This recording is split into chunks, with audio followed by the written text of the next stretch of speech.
తెలంగాణ తల్లి విషయానికి వస్తే కూడా అధ్యక్ష, భూమిని నదులను తల్లిగా భావించే సంస్కృతి మనకుంది అధ్యక్ష. ప్రధానంగా మనం ఇవాళ ఏ తల్లి రూపాన్ని మనం సృష్టించుకున్నా దేవతా స్వరూపంలో చిత్రించుకుంటాం అధ్యక్ష. అది మనకి మొదటి నుంచి ఇక్కడ భారతీయ సంస్కృతిలో ఉన్నటువంటిది. మీరు భారతమాతను చూడండి, కిరీటం ఉంటుంది, ఆభరణాలు ఉంటాయి. అట్లానే మీరు గోదావరి మాత అని ప్రతిష్ఠించారు. గోదావరి మాత కూడా మీరు చూడండి, ఆభరణాలు ఉంటాయి, కిరీటం ఉంటుంది. మహాత్మా గాంధీ వారణాసిలో భారతమాత దేవాలయాన్ని ప్రారంభించారు. మీరు అక్కడికి వెళ్ళండి, ఆవరణలో ఉన్న భారతమాత విగ్రహం చూడండి ఎట్లా ఉంటుంది. ఆమె కిరీటంతో ఉంటుంది, ఆభరణాలతో ఉంటుంది. ఒక సంపద్వంతమైన సంస్కృతికి ప్రతీకగా అట్లా మనం ఆ మూర్తుల్ని తయారు చేసుకుంటాం అధ్యక్ష. తెలంగాణ తల్లికి కూడా కిరీటం ఉంది. తెలంగాణ తల్లికి కూడా ఒకటో రెండో నగలు ఉన్నాయి. కానీ నగలు ఉండకూడదండి, తెలంగాణ వాళ్ళు నగలే ధరించారంటే. రామప్ప శిల్పాల్లో నగలేవా అధ్యక్ష? రామప్ప శిల్పాల్లో ఉన్నటువంటి స్త్రీమూర్తులకు నగలు ఉన్నాయి. అసలు నగలు అనే ఒక దాని మీద ఆ తల్లి రూపాన్ని మనం కాదనంటే అది ఇప్పటికే సమాజంలో ప్రతిష్ఠితమైంది. గ్రామాన పెట్టుకొని ఉన్నారు.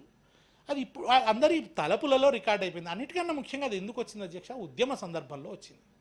ఉద్యమ సందర్భంలో తెలుగు తల్లి ప్రతీకను ఉమ్మడి రాష్ట్ర ప్రతీకగా ఉపయోగించారు. అప్పుడు మనం ఏం చేసామంటే, నిజానికి మనకు తెలుగు భాష మీద కూడా మనకేం కోపం లేదు. అది ఉమ్మడి రాష్ట్ర ప్రతీక చేయకుంటే తెలుగు తల్లి మీద కూడా కోపం ఉండేది కాదు. ఉమ్మడి రాష్ట్ర ప్రతీకగా ముందడి తీసుకొచ్చేసరికి మరొక ప్రతీక అవసరమై తెలంగాణ తల్లి ఉద్యమ కాలంలో తెలంగాణ తల్లిని మనం సృష్టించుకున్నాం. ఆమె రూపం ఎట్లా ఉండాలని అంటే, బిఎస్ రాములు లాంటి పెద్దలు ఉన్నారు, గంగాధర్ గారని ఆయన ఇప్పుడు ఫైన్ ఆర్ట్స్ కాలేజీలో ప్రిన్సిపాల్గా ఉన్నారు, ఆయన చిత్రించారు. అది స్థూలంగా ఒక చేతిలో బతుకమ్మ, ఒక చేతిలో జొన్న కర్ర ఉండాలి అని అనుకున్నారు. మిగతా ఆర్టిస్టు రూపొందించారు. ఒక మెడలో కంటే ఉంది అధ్యక్ష, అది ఇక్కడి బహుజన స్త్రీలు కూడా ధరిస్తారు. కేవలం అగ్రవర్ణ స్త్రీలే ధరించరు అధ్యక్ష. వడ్డాణం అగ్రవర్ణ స్త్రీలు మాత్రమే ధరిస్తారా? ఫలానా కులానికి సంబంధించిన దొరసానిలాగా ఉంది అని వ్యాఖ్యానించారు అధ్యక్ష. ఆ కులానికి సంబంధించిన దొరసాని చేతిలో బతుకమ్మ పట్టుకుంటుందా అధ్యక్ష?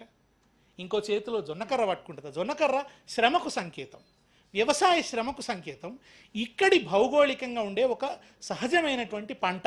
దాన్ని పంచపాండవుల పంట అంటారు మన దగ్గర జొన్నను. ఎందుకంటే పాండవులు ఎట్లయినా బతికిరు, లక్క ఇంట్లైనా బతికిరు, అడవిలైనా బతికిరు, విరాటుడి కొలువులో అయినా బతికిరు. అట్లనే కొంచెం తేమ ఉంటే చాలు అది ఆ పంట పండుతుంది. గాలిలో కొద్దిగా తేమ ఉంటే చాలు. అందుకని మీరు జొన్నకర్ర పట్టుకున్న తెలంగాణ తల్లిని కాదంటే ఎట్లా? అవి శ్రమకు సంకేతమే. శ్రామిక సంస్కృతి, వ్యవసాయ సంస్కృతి. అసలు బతుకమ్మనే వ్యవసాయ సంస్కృతి. చెరువులో కదా మనం చెరువులో కర్పిస్తాం కదా బతుకమ్మను. దేశపతి గారు, మినిస్టర్, సీనియర్ సభ్యులు మీరు అంటే సభకి జూనియర్ కావచ్చు, కానీ ఈ సబ్జెక్టు మీద మీకు అనార్గవంగా సబ్జెక్ట్ ఉంది కాదని ఎవరు అన్నారు. డెఫినెట్గా చెప్తూ ఒప్పుకుంటాం. ఒకటైతే నిజం, తెలంగాణ తల్లిని ఏదో ఇవాళ అధికారంలో ఉన్న మేమే కాదు, ఈ సమాజంలో డిఫరెంట్ కాన్సెప్ట్స్తో తెప్పించిన తర్వాత ఫైనల్ చేస్తామన్నామే తప్ప ఏదో తెలంగాణ తల్లిని మేము డిజైన్ చేసి ఈ ప్రభుత్వం డిజైన్ చేసి చేయాలన్న ఉద్దేశం కానే కాదు. మీరు చెప్పినవన్నీ ఇందాక శ్రీధర్ బాబు గారు చెప్పిన ఈ సేనాలు మార్చే దాంట్లో ప్రభుత్వ పక్షాన ప్రభుత్వం సింగిల్గా నిర్ణయం తీసుకునేది కాదు. ప్రజల నుంచి వివిధ రిప్రజెంటేషన్లు తీసుకున్న తర్వాతనే ఆ చైనాలన్నిటిని కూడా ఫైనల్ చేయటం జరుగుద్దని లాస్ట్లో కంక్లూజన్లో ముఖ్యమంత్రి గారు ఆ రోజు చెప్పారు. మళ్ళీ ఈ సభకి అదే తెలియజేస్తాం. ఓకే, దేశపతి గారు. సందర్భంలో వచ్చింది, వాళ్ళు ఆ సందర్భం లేదు. ఇప్పుడు మరి ఎందుకు మీరు ఆ చర్చను ముందుకు తెస్తున్నారు? పైగా దాన్ని ప్రజల్లో చర్చ అంటున్నారు. కంక్లూడ్ చేయండి. దాని సంక్లిష్టతలు లేవో అవి మీకు సంబంధించిన సవాల్గా అది మారే పరిస్థితి ఉంటుంది. అది మీ ఇష్టం అధ్యక్ష. నా కోరిక అయితే ఇవాళ ఉన్న తెలంగాణ తల్లి తెలంగాణ సంస్కృతిని ప్రతిబింబించే విధంగానే ఉంది. ఒక దేవతామూర్తి వలె ఉంది. ఓ కాళీమాత, ఓ లక్ష్మీదేవి, ఒక సరస్వతీదేవి.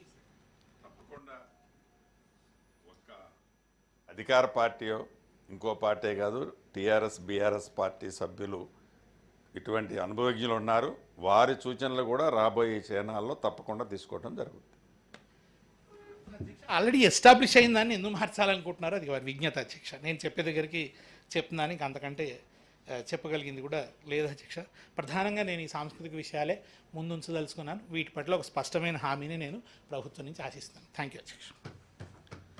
తక్కలపల్లి రవీందర్.